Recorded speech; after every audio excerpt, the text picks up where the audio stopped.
Bonjour à tous et à tous. Aujourd'hui, on se retrouve sur le Grand Prix de Spielberg, le Grand Prix d'Autriche. Je crois, oui, le Grand Prix d'Autriche. On part en P20 et on compte bien retourner à la pole, quoi. Donc, on va partir en P20 juste un bon départ. Je commente en même temps, mais un très bon départ qui nous fait déjà gagner beaucoup de place dès le départ. On arrive à remonter jusqu'à la 15e, du coup à la P15. À P13 maintenant, on remonte, on passe Grosjean, P12 maintenant, il y a la première McLaren qu'on reçoit, Lando Norris qui est P11 et qu'on va récupérer sa P11, du coup on va non, si c'est un combat acharné mais ça arrive à passer sur aussi Daniel Ricciardo, on rejoint la deuxième McLaren, Carlos Sainz, on arrive à le passer, on récupère la P9 de Carlos Sainz et on arrive devant le coéquipier de Daniel Ricciardo, Nico Hülkenberg. On arrive à le dépasser dans un virage de freinage tardif et un freinage loupé qui profite à Nico Hülkenberg et à Carlos Sainz qui leur font récupérer leur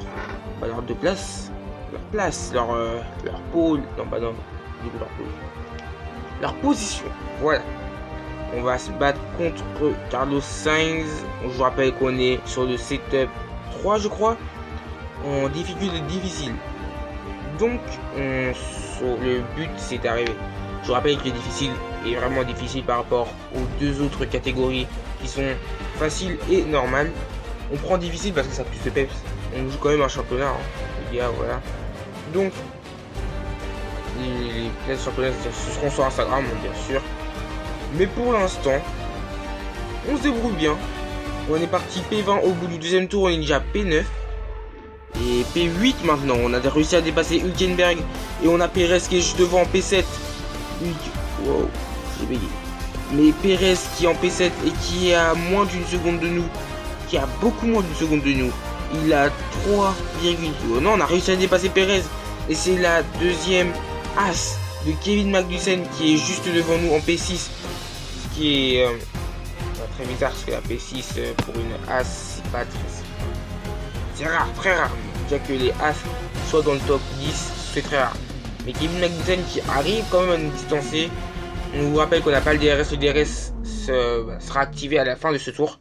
Et oh là là, le survirage. On a failli prendre le mur et un freinage tardif. Sauf qu'on n'était pas prêt à ce survirage. On a failli se prendre le mur des stands. Mais c'est pas grave, on a réussi à l'éviter en braquant. Et par contre, on a perdu beaucoup de temps sur Kevin Magnussen, mais on reste toujours dans les barres de 1 seconde de Kevin Magnussen, ce qui nous rendra le DRS. On arrive à le dépasser Kevin Magnussen et le DRS qui se désactive beaucoup trop tôt, mais on arrive à récupérer le DRS sur Sebastian Vettel qui est en P5 et juste devant, je crois bien que c'est Max Verstappen, mais pour l'instant on se concentre sur Sebastian Vettel qui est en P5. Pour récupérer la P5, on va rentrer enfin dans le top 5. Oh là là, et ça passe sur un sorte de Dave Bomb revisité. Et oui, c'est bien Max Verstappen qui a 4 secondes 10 du leader, qui est Valtteri Bottas. Je vous ai pas donné le classement. En pole, forcément juste en pole, Valtteri Bottas suivi de son coéquipier Lewis Hamilton et de la première Ferrari techniquement sur le classement, Charles Leclerc.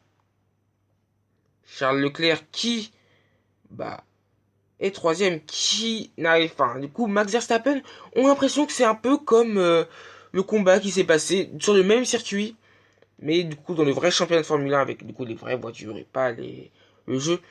Et ça y a passé, on arrive à passer sur Max Verstappen, sauvé d'un dive bon sur le premier virage. On récupère le DRS 40 devant, c'est le DRS qui va nous permettre de rattraper Charles Leclerc pour attaquer directement sur le podium. On arrive un peu à récupérer Charles Leclerc, on récupère son DRS, et on arrive quand même à le dépasser de force.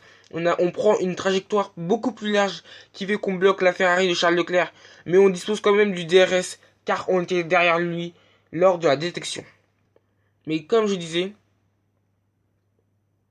du coup maintenant, si le combat est toujours là, Verstappen qui est 5ème et Leclerc qui est 4ème, c'était un peu comme le Grand Prix d'Autriche 2019, donc le vrai, où Leclerc se battait peut-être qui s'est battu pour sa première victoire en Formule 1, sauf que Max Verstappen avec son style de pilotage agressif a fait que il a sorti Leclerc de la piste au je crois que c'est bien deuxième virage, si je compte bien.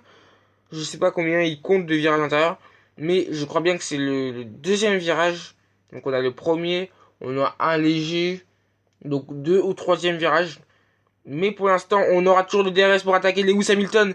Lewis Hamilton, on l'attaque entre... Oui, j'ai bien ce que je disais, je crois bien que ce virage-là, il comptait comme un virage.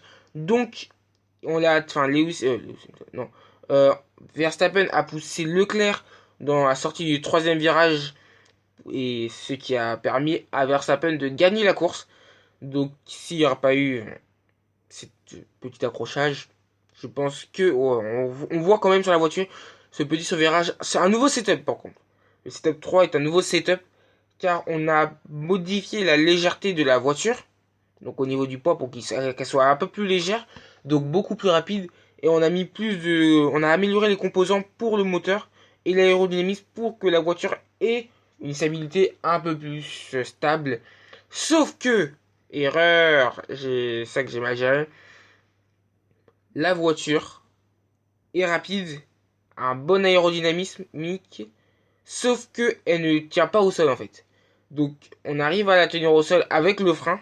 Donc quand on freine, la voiture ne peut pas décoller. Mais pourquoi j'ai appelé une pause? Parce que j'avais oublié le mot décoller. Elle ne peut pas décoller, mais elle peut survirer et le freinage est quand même très léger. On va voir Lewis Hamilton qui va remonter après cette erreur de notre part. La sortie du virage numéro 3. On sort un peu trop large surtout ce qu'on s'est loupé sur le frein. On sort un peu trop large, ce qui va permettre à Valtteri Bottas de pouvoir s'enfuir. On va essayer de remonter un peu le score. Mais pour l'instant, on est figé à la P2. Et Lewis Hamilton qui a 3 secondes, donc moins d'une seconde derrière nous, qui normalement a le DRS. Je sais pas s'il les y a dans ce jeu. On les DRS. Mais pour l'instant, on n'a pas le DRS. Car on est à plus d'une seconde de Valtteri Bottas. On sort. Je rappelle que c'est ce virage-là, donc presque les deux derniers virages, où vraiment quand je le prends, la voiture a tendance à survirer ou sous-virer. Mais bref, les deux, parce que la voiture carrément elle part quoi. Et on n'arrive pas à récupérer. On est toujours coincé à la P2 derrière Valtteri Bottas et devant Lewis Hamilton. Max Verstappen n'a toujours pas réussi à dépasser Charles Leclerc et Sébastien Vettel est toujours bloqué derrière Max Verstappen. Pour le reste de la grille, je n'en ai aucune idée car je n'ai pas le classement devant les yeux. Premier secteur en rouge en 18.49 et on passe la sixième. On est en sixième, on va passer sur je sais pas du tout c'est quel virage. Je crois bien que c'est le 5 ou 4e virage. Mais on est au 7e tour. On tient la deuxième place. Et je crois bien. Et non, je croyais qu'il y avait. Si, il est devant. Si, on voit un peu Valtteri Bottas qui est juste devant nous. Mais on n'a pas la vitesse de pointe nécessaire pour attraper la Mercedes. Mais Lewis Hamilton a la vitesse de pointe nécessaire pour rester derrière nous. On voit que, oh là là, on a eu un petit contact. Un contact qui aurait pu nous coûter gros. Un contact qui aurait pu, oh là là, on a Hamilton. Oh là, on se décale juste à temps pour bloquer Hamilton. Par contre, on a eu un petit contact avec son aileron avant. On l'a vu tout en bas à gauche. Mais, oh, on met là un petit coup de frein. Lewis Hamilton qui a 6 dixièmes derrière nous. Mais, on a vu son aileron qui s'est montré dans notre champ de vision, si on peut dire.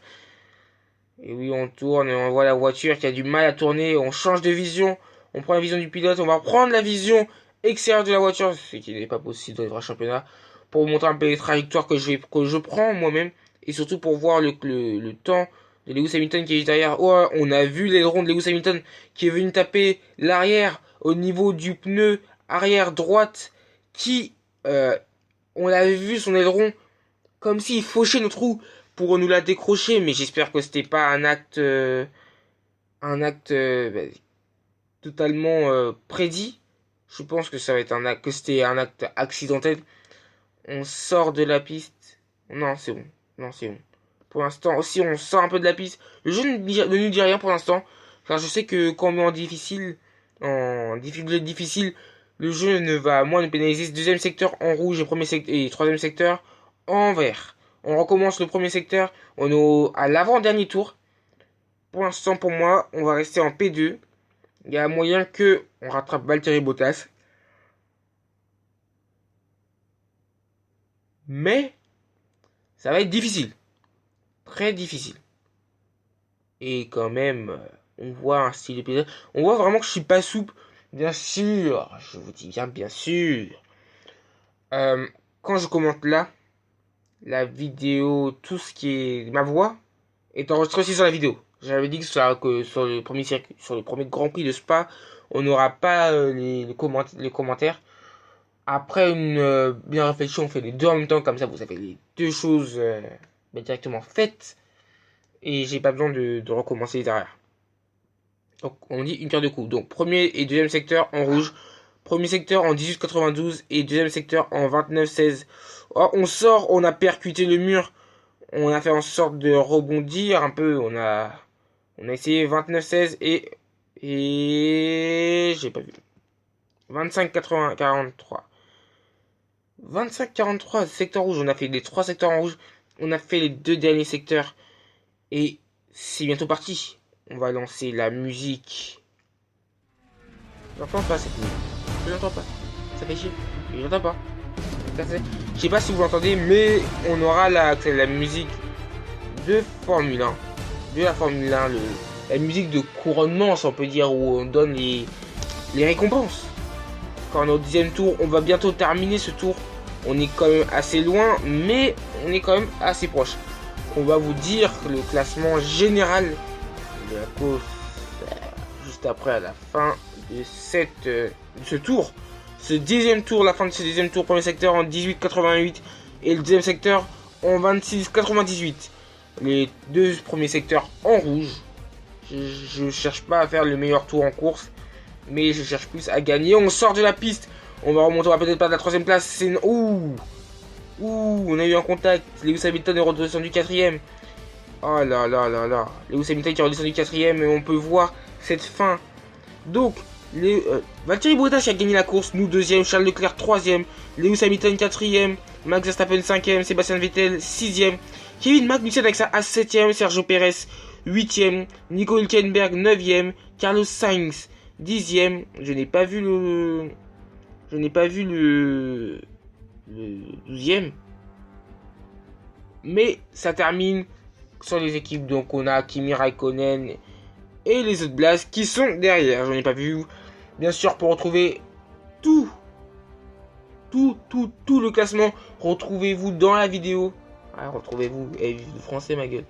Non, allez voir la vidéo pour voir un peu à quoi ressemble le classement général, le classement de fin de la course, pour voir où a terminé Pierre Gasly, le premier français. Les deux français, on va voir où est-ce qu'ils ont terminé.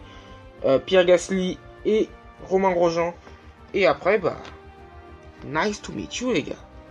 Donc merci d'avoir suivi le Grand Prix. On a la musique qui tourne, on va vous la laisser enfin. Et c'est parti. Ciao, peace. On se retrouve pour le prochain Grand Prix. Et jusqu'à là, portez-vous bien.